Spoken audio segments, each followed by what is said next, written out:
దానికి కొత్తగా తెలుగుదేశం ప్రభుత్వం వచ్చి డిఎస్సి అక్రమాలు కాదు, అది అక్రమాలే కాదు, మేము చాలా పారదర్శకతో నడిచాం, ఏపీపీఎస్సిలోని అక్రమాలు జరిగినాయి, వాటి మీద తేలుద్దాం రండి అని తెలుగుదేశం పార్టీ మాట్లాడుతుంది. దానికి వైఎస్ఆర్ కాంగ్రెస్ పార్టీ చాలా స్పష్టంగా జగన్మోహన్ రెడ్డి గారి నాయకత్వంలో జగన్మోహన్ రెడ్డి గారు కూడా స్వయంగా రండిరా స్వామి, మీ డిఎస్సి మీద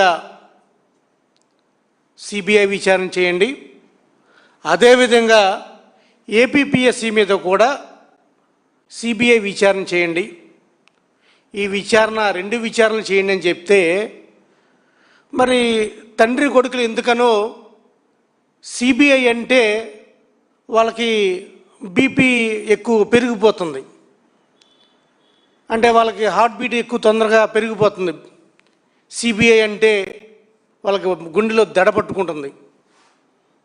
మేము సిబిఐ సిట్ విచారణ వేస్తాం అని చెప్పి ఏపీపీఎస్సిలో 2 సిట్లు వేశారు.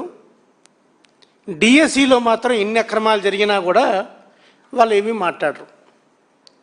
ఈ డిఎస్సి గురించి, ఈ ఏపీపీఎస్సి గురించి ఈ 2 పరీక్షలు కూడా ఒకటే విధంగా అని చెప్పి మళ్ళీ వాళ్ళు మాట్లాడుతున్నారు. డిఎస్సిలో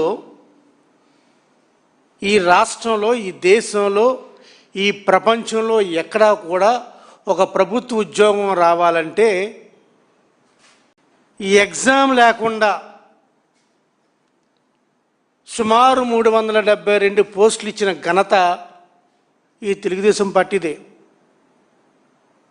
మరి ఇది ఎగ్జామ్ రాయకుండా ఉద్యోగం అంటే మరి ఏ రూల్ బుక్ ఉందో, ఏ రూల్ బుక్లో రాసుందో, ఏ చట్టం చెప్తుందో, ఏ జీవో చెప్తుందో అనేది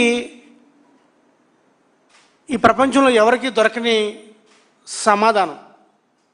ఈ ప్రపంచంలో ఎక్కడా కూడా పరీక్ష రాయకుండా ఉద్యోగం అనేది ఒక్క తెలుగుదేశం ప్రభుత్వం, అది 372 పోస్టులు స్పోర్ట్స్ కోటా కింద లోకేష్ గారు ఇవ్వటమే. ఒక ఉద్యోగం గురించి సుమారు 4 జీవోలు ఇచ్చిన ఘనత కూడా తెలుగుదేశం ప్రభుత్వందే. వీళ్ళే గేట్లు ఎత్తుతారు, వీళ్ళే గేట్లు మూసేస్తారు, గేట్లు ఎత్తేది వీళ్ళే, గేట్లు మూసేది వీళ్ళే. అంటే వీళ్ళకి ఎలా ఉందంటే ఈ 372 మందికి ఒక ఎంట్రీ పాస్ ఒక జీవోతో ఇస్తారు, ఇంకొక జీవోతోటి ఆ ఎంట్రీని క్లోజ్ చేస్తున్నారు. ఇది వీళ్ళ ఘనత. మరి గతంలో చెప్పినట్టు ఈ డిఎస్సిలో అవుట్సోర్సింగ్ ఎంప్లాయీకి ఎగ్జామ్ కండక్ట్ చేసేది వాళ్ళే, ఎగ్జామ్ పేపరు ప్రిపేర్ చేసేది వాళ్ళే. ఎగ్జామ్ కండక్ట్ చేసిన వారికి, ఎగ్జామ్ పేపర్ ప్రిపేర్ చేసిన వారికి మెరిట్ లిస్ట్లో నెంబర్ 1 ర్యాంక్ రావచ్చు, మళ్ళీ అదే మెరిట్ లిస్ట్లోనే సెకండ్ మెరిట్ లిస్ట్లో పేరు ఉండకపోవచ్చు. ఇన్ని లీలలు డిఎస్సిలో ఉంటే ఏపీపీఎస్సిలో ఏపీపీఎస్సి నోటిఫికేషన్ ఇచ్చింది 2018, అది తెలుగుదేశం ప్రభుత్వం. మా ప్రభుత్వం వచ్చేటప్పటికి ప్రిలిమ్స్ కూడా అయిపోయింది. సరే, హైకోర్టు ఉత్తర్వుల మేరకు మెయిన్స్ చేసాం, ఇంటర్వ్యూస్ పెట్టాం, 163 మందిని సెలెక్ట్ చేసాం. ఎప్పుడైతే ఈ డిఎస్సి స్కాము గురించి మాట్లాడతామో ఈ అయ్యా కొడుకులకి ఏపీపీఎస్సిలో గ్రూప్ 1 ద్వారా 163 మంది గత 4 సంవత్సరాల నుంచి పనిచేస్తున్న వాళ్ళు సడన్గా గుర్తొచ్చారు.